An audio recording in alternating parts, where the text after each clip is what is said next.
Hi, it's Hi. Mrs. Lampin and my daughter Maddie, who's going Hello. to help us look at tools. So we today are going to talk about an at-home painting kit.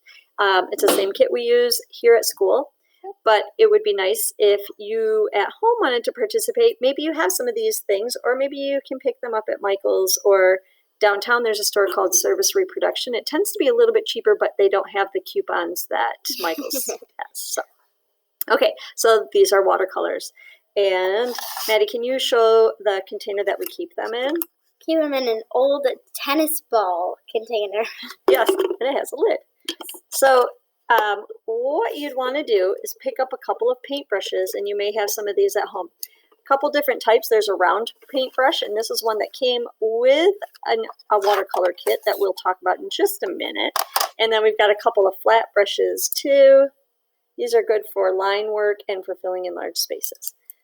Okay, and then also you'll want a little paper towel. This is school grade paper towel. I might call it paper. But here we call it paper towel. Yeah. Probably at Lakeside too, right, Maddie? Yeah. Okay, and we'll look at the can again. Now, what's nice about a plastic container for your supplies, you can also use it for a water container when you go outside. So if you're going to go outside to paint, you fill it with water and cap it up. Carry out your supplies, and you're good to go. All right. We'll have these same kits in class. So when you're not using them, you stick a piece of paper towel in and store your paintbrushes with the hair pointing up. That way they won't dry all funky and bent. So pop them in, hair pointing up, cap it up. Brushes are safe. Okay, we're going to talk about watercolors. There's a lot of different types.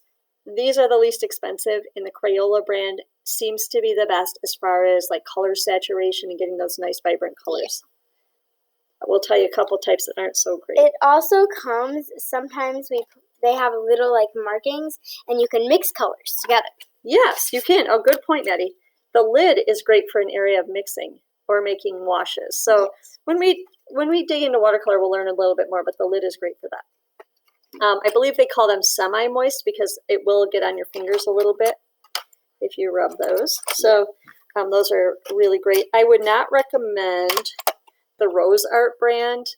Colors aren't real bright with those. Oddly, I picked up a little set at Old Navy once, and they were really beautiful in the tray, but then when very dull on paper. Yeah. So Crayola is best if you're going to get this type.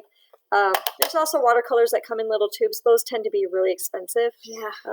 Super nice, but a little pricey. So the other thing that you might need at home is some watercolor paper, and it's just a little bit of a thicker paper. Mm-hmm. You can get pads of that at any art store, and you won't need a very large pad, maybe 10 to 20 sheets. It's almost like cardstock. It's like a little bit of a different material. You know, good point. Cardstock would actually work. Mm-hmm. It's going to beat up a little bit and drip more, but watercolor paper has what's called a little bit of a tooth. It's a little bit of a rough surface, so it holds the watercolor a little bit better than cardstock. Okay, so those are your basic watercolor supplies that'll help you out when you're at home or here at school.